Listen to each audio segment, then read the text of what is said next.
Bakit marami pa rin sa ating mga kababayan ang humahanga kay Rodrigo Roa Duterte kahit tapos na ang kanyang termino bilang Pangulo? Bakit marami pa rin ang sumusuporta sa kanya sa kabila ng mga kritisismo at paratan sa mga nagawa ng kanyang administrasyon? Ano kaya ang mga dahilan? Bakit marami pa rin sa atin ang naniniwala at nagmamahal pa rin sa kanya kahit sa kaliwat kanan ng mga batikos sa kanya ngayon, maging sa loob at labas ng ating bansa? Yan at ang iba pang mga pag-uusapan natin sa channel na ito. At kung hindi ka pa nakapag-subscribe sa ating channel, baka naman kaibigan. Si Rodrigo Roa Duterte ay ang pangalawang Cebuanong Pangulo pagkatapos ni Sergio Osmeña, pangatlong Bisayang Pangulo pagkatapos ni Sergio Osmeña at Carlos P. Garcia, ang pinakamatandang naging Pangulo sa edad na 71 at ang kauna-unahang naging Pangulo na galing sa Mindanao. Siya ay isang abogado at naging city prosecutor noon dahil sa kanyang paglaban sa mga korap na mga pulis at politiko sa kanilang lugar ay sumikat ang kanyang pangalan sa larangan ng politika at kalaunan ay naging alkalde ng Davao City na humigit kumulang 20 taon. Dahil sa kanyang palisiyan na zero tolerance sa mga krimen at droga ay nakamit ang kaayusan nito. Ayon sa balita ng Philippine Star, naitala ang Davao City sa survey ng Numbeo noong 2015 na pasok sa top 20 na pinakaligtas sa buong mundo na may crime index na 19.29 at mayroon ding safety index na 80.71. Bukod sa mababang kriminalidad ay tumaas din ang kanilang assets mula 7.19 billion pesos noong 2015 hanggang 9.899 billion pesos na noong 2016. Dahil dito ay nakapasok sa top 10 na pinakamayamang lungsod sa Pilipinas ayon pa rin sa inilabas na balita ng Philippine Star. Sa taong 2016 ay nanalo siya bilang ika-16 na Pangulo ng Pilipinas. Sa kanyang pamamahala, isa sa naging kontrobersyal ay ang kanyang naging malawakang kampanya kontra illegal na droga. Umani si Duterte ng mga kritisismo at protesta mula sa mga iba't ibang grupo ng mga aktivista, human rights advocates, mga religious sectors sa pangunguna ng mga pare at madre ng simbahang Katoliko at maging ang mga international communities tulad ng International Criminal Court at United Nations ay umalma rin dahil sa di umano'y mga human rights violation at extrajudicial killings. Ayon sa Philippine News Agency, mula July 2016 hanggang July 2021 sa datos ng PIDEA na ang kampanya kontra illegal na droga ay nakapagtala ng 303,154 ang nahuling mga suspect at 6,181 ang namatay sa 210,312 na ikinasang anti-illegal drug operation. Sa naturang operasyon ay 853 ang na-raid na mga drug den at shabu laboratory na may iba't ibang klase ng mga illegal na droga ang nakuha tulad ng cocaine, ecstasy, marijuana na aabot sa 62.22 billion pesos at 8,134.61 kilos na shabu na aabot naman sa 51.33 billion pesos. Ayon kay Duterte, hindi man naging perpekto ang programang ito pero para sa kanya ay maituturing pa rin itong tagumpay dahil bumaba ang illegal na droga sa kanyang panahon. Sa kabila naman ito ay marami rin namang napagtagumpayan ang kanyang administrasyon. Dito sa mga ito ay maituturing na mga major achievements. Sa kanyang unang State of the Nation Address, sinabi niya na kanyang isusulong ang reformang ito tungo sa mas simple, pantay-pantay at mahusay na sistemang buhis na makapagpapaunlad ng pamumuhunan at paglikha ng mga trabaho. Dahil sa Comprehensive Tax Reform Program, ang Pilipinas ay naging isa sa mga fastest growing economies sa Asia. Mahigit 6 trillion pesos ang inilaan sa infrastruktura sa loob ng 6 na taon. Sa datos mula sa DBM ay makikita ang infrastructure spending as percent of gross domestic product ng mga bawat administrasyon. Makikita dito ang infrastructure spending ng mga bawat pangulo. Sa ilalim ni Pangulong Noynoy Aquino, umabot ito ng 3%, 1.6% naman sa ilalim ni Pangulong Arroyo, 1.8% sa ilalim ni Pangulong Estrada at 1.7%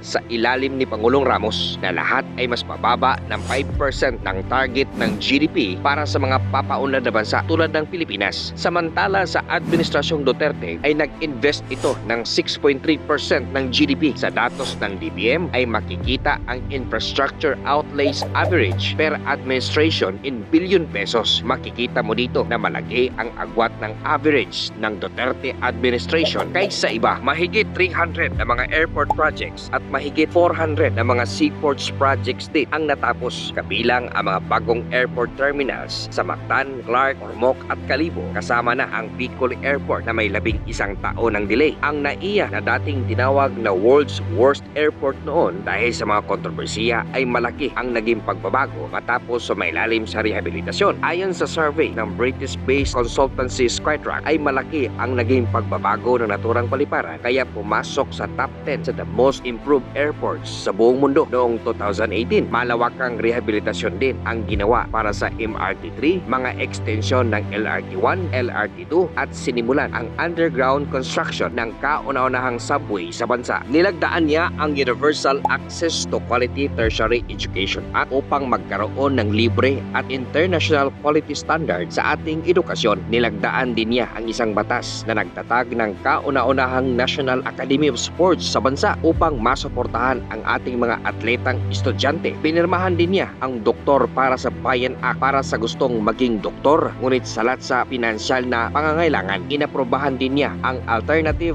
Learning System Act upang makapagbigay ng libreng edukasyon sa mga hindi nakapag-aral. Pinirmahan din niya ang Inclusive Education for Learners with Disabilities Act para naman sa mga mag-aaral na may mga kapansanan. Nilikha ang NTF-ELCA upang matutukan ang kampanya sa insurhensya. Nilikha rin ang Task Force Balik Loob Program para sa mga gustong magbalik loob sa gobyerno. Nilagdaan ang Bangsamoro Organic Law at naitatag ang Bangsamoro Autonomous Region in Mostly Mindanao para makapaghatid ng higit pang otonomiya at kapayapaan. Tanging si Duterte lang ang gumawa ng mga hakbang para sa pangkapayapaan sa Mindanao. Ipinag-utos na tanggalin ang mga proseso na kalabisan o pabigat sa publiko. Pinagtibay ang freedom of information upang isulong ang transparensiya sa gobyerno. Nilagdaan din niya ang Ease of Doing Business Act upang mapabilis ang mga proseso sa gustong magnegosyo. Nilikha din ang 8888 Citizens Complaint Hotline na kung saan pwedeng i-report kung may mga reklamo o katiwalian sa mga ahensya ng gobyerno. Nilagdaan niya ang Universal Healthcare Act upang magkaroon ng dekalidad at abot kayang serbisyong medikal. Ipinatupad din niya ang National Integrated Cancer Control Act upang makontrol at maiwasan ang sakit na cancer na mas abot kaya ang pagpapagamot. Nilikha din ang Philippine Mental Health Law upang makapagbigay ng libreng serbisyo sa may mga sakit sa pag-iisip. Nilagdaan din niya ang isang batas upang ma-institutionalize ang malasakit centers para mabigyan ng tulong pinansyal ang mga nangangailangan, lalo na ang mga mahihirap. Sa kabila ng mga mabuting nagawa niya ay hindi rin siya nakaiwas sa mga kritisismo. Iba't ibang mga survey ang inilabas upang malaman kung may tiwala pa ba. Sa taong 2016, balita ng Philippine Star, sa isinagawang survey ng Pulse Asia noong July 2016 ay nakakuha si Duterte ng trust rating na 91%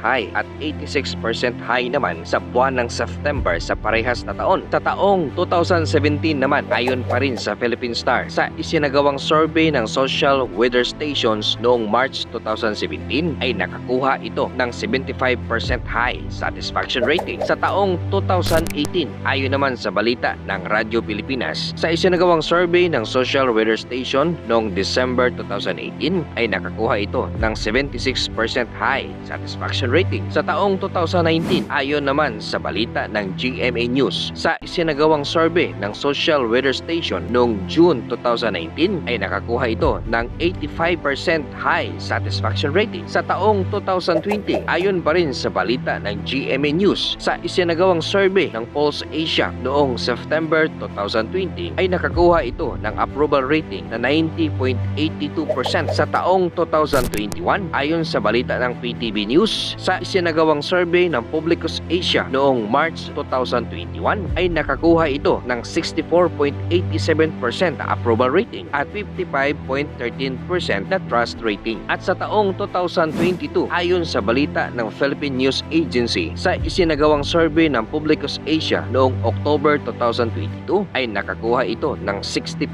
high na trust rating at approval rating mga 8 buwan bago ang pagtatapos ng kaniyang termino. Sa survey ng social weather stations ng mga dating Pangulo mula kay Cory Aquino hanggang sa kay Duterte ay mayroon itong iba't ibang average ratings. Pinakamataas ang ibinigay ng mga Pilipino sa kay Duterte. Bumaba siya sa pwesto bilang the most popular president ng post-Idsawan era base sa pinakahuling survey ng Publicus Asia. Ikaw, anong masasabi mo kay dating Pangulong Rodrigo Duterte? Sa tingin mo, naging mabuti ba siyang Pangulo? Tara, pag-usapan natin sa comment section sa ibaba.